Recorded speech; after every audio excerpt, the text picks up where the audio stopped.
Hello student, कैसे हो आप लोग। मैं हूं डॉक्टर सैयद।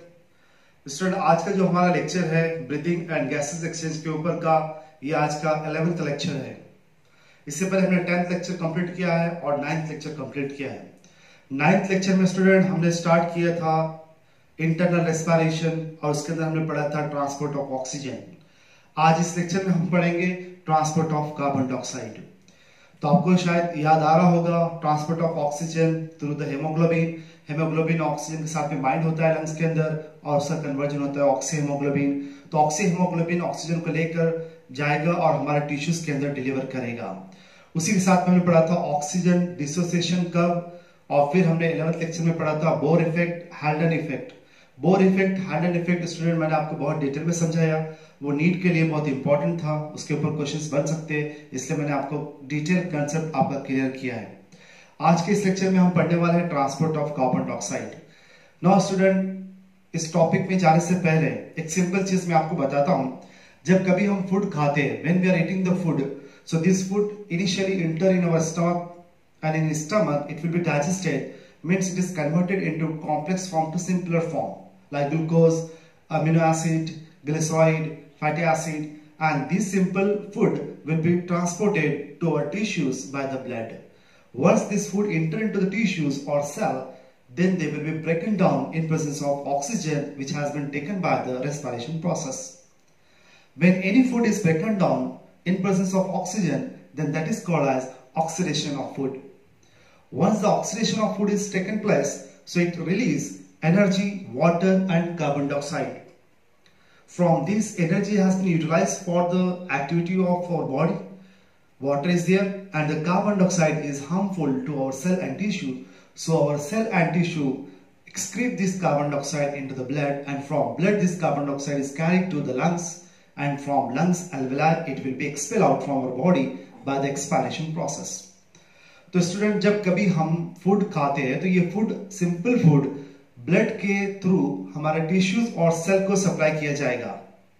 सेल्स और टिश्यूज के अंदर ऑर्गेनिक फूड का ब्रेकडाउन होगा इन प्रेजेंस ऑफ ऑक्सीजन, उसी को हम बोलते हैं ऑक्सीडेशन ऑफ फूड। जैसे ही ऑक्सीडेशन ऑफ फूड होता है स्टूडेंट, तो तीन चीजें रिलीज होती है, एक तो एनर्जी, वाटर और कार्बन डाइऑक्साइड। एनर्जी तो हमारे बॉडी के एक्टिविटी के लिए, काम के लिए, वर्क के लिए यूज हो जाएगी, वाटर भी यूज हो जाएगा इलेक्ट्रोलाइटिक बैलेंस के लिए। लेकिन कार्बन डाइऑक्साइड जो होता है स्टूडेंट टिश्यूज के अंदर, ये टिश्यूज के लिए हार्मफुल होता है, नुकसानदायक होता है। इसलिए टिश्यूज एक कार्बन डाइऑक्साइड को ब्लड के थ्रू, लंग के थ्रू बॉडी से बाहर एक्सपेल कर देते हैं, बाहर निकाल देते हैं। आज यही हम पढ़ने वाले हैं कि कार्बन डाइऑक्साइड टिश्यूज से किस प्रकार से लंग तक पहुंचता है और लंग से वो बाहर कैसे जाता है।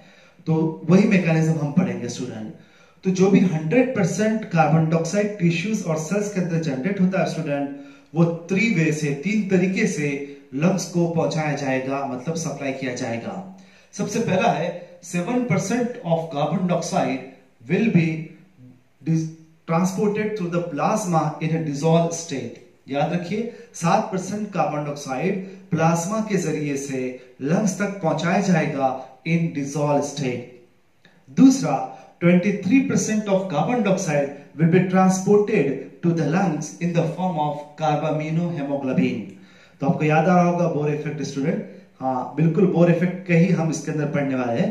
तो कार्बामिनो हेमोग्लोबिन के जरिए से 23% कार्बन डाइऑक्साइड लंग को पहुंचाया जाएगा और 70% जो कार्बन डाइऑक्साइड है that will be transported in the form of bicarbonate ion through the RBCs and blood। तो क्लियर हो गया, 7% carbon dioxide in dissolve state through plasma, 23% carbon dioxide in the form of carbamino hemoglobin within the RBCs, it is transported to the lungs, and 70% carbon dioxide it is transported in the form of bicarbonate ion within the RBC and blood to the lungs। Now we'll study in detail। सबसे पहले हम लेते हैं as a dissolved gases। So 7% of carbon dioxide, the carbon dioxide आपको पता है student, हमने second या थर्ड लेक्चर में आपको बताया था, ये हमने पढ़ा था।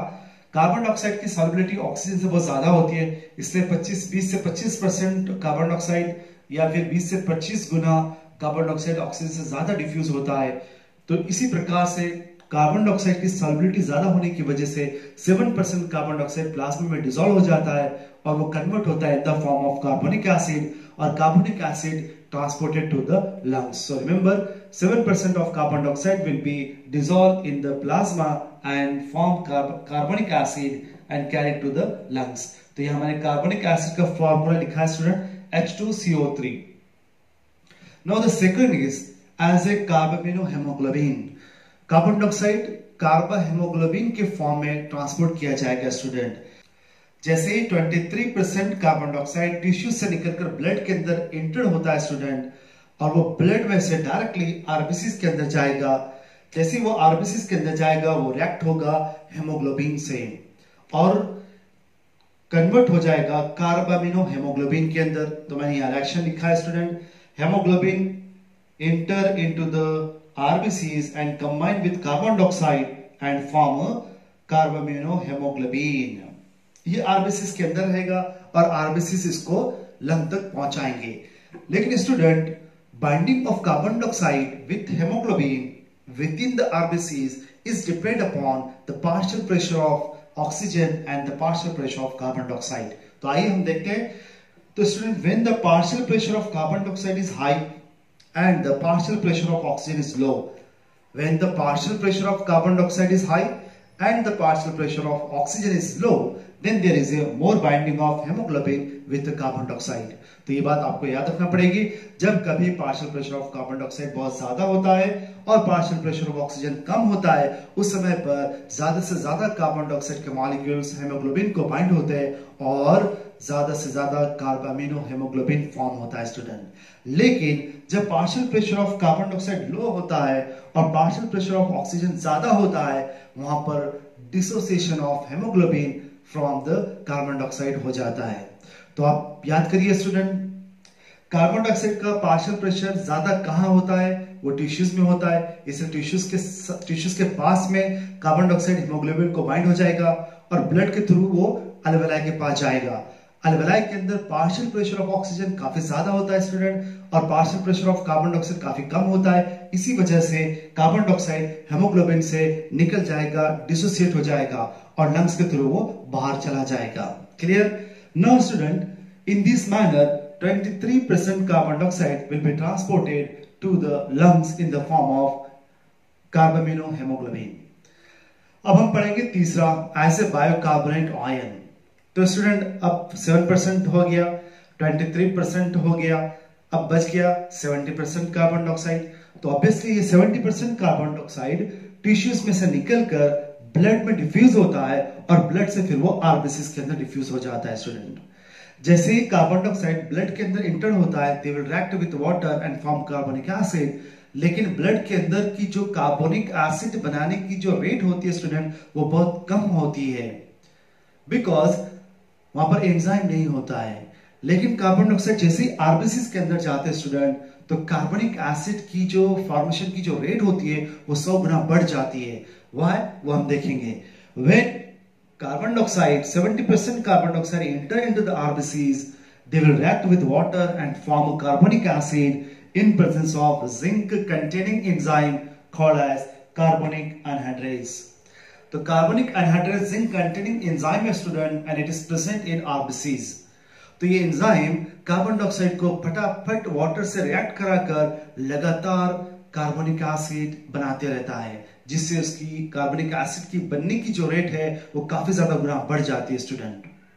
Now this section I have written here, carbon dioxide combine with water in presence of carbonic anhydrase enzyme and form a carbonic acid. H2CO3 is called as a carbonic acid. Now student, एक बार carbonic acid form हो जाता है RBCs के अंदर, वो ज्यादा समय तक नहीं रहता है, वो रैपिडली डिसोसिएट हो जाता है, टूट जाता है in the form of proton that is H+ ion and the bicarbonate ion. ठीक है, तो यहां फिर से मैंने रिएक्शन लिखा है, carbonic acid rapidly dissociated into the proton H+ ion and the carbonate ion. Now this proton bind to the oxyhaemoglobin. Student, जो आरबीसीज टिश्यूज के पास में आ रहे हैं वो ऑक्सीहेमोग्लोबिन लेकर आ रहे हैं, उनके साथ में ऑक्सीजन बाइंड है. तो जैसे ही ये रिएक्शन होती है टिश्यूज के पास में आरबीसीज के अंदर प्रोटॉन हेमोग्लोबिन को बाइंड होते हैं और ऑक्सीजन को डिस्प्लेस कर देते हैं। इस प्रकार से ऑक्सीजन टिश्यूज में चला जाएगा और हेमोग्लोबिन जब प्रोटीन के साथ में बाइंड होता है स्टूडेंट, तो उसके साथ में कार्बन डाइऑक्साइड भी बाइंड हो जाता है और इस प्रकार से कार्बा अमीनो हेमोग्लोबिन तैयार हो जाती है। नाउ स्टूडेंट, यहाँ पर हेमोग्लोबिन को हमने बोला है powerful buffering acid buffer, powerful acid buffer. So proton bind to the hemoglobin, that is called as powerful buffer, acid buffer, and bicarbonate ion will be get diffused from the RBCs into the plasma. तो यहाँ पर clear हो गया student. एक बार carbonic acid RBCs के अंदर बन गया तो वो डिसोसिएट हो जाएगा प्रोटॉन में और बाइकार्बोनेट आयन के अंदर। प्रोटॉन हेमोग्लोबिन को बाइंड करेगा जो पावरफुल एसिड बफर एजेंट काम करती है, जबकि बाइकार्बोनेट आयन आरबीसी से निकलकर प्लाज्मा में चले जाएंगे और स्टूडेंट प्लाज्मा में से क्लोराइड आयन आरबीसी के अंदर चले जाएंगे to maintain the ionic balance.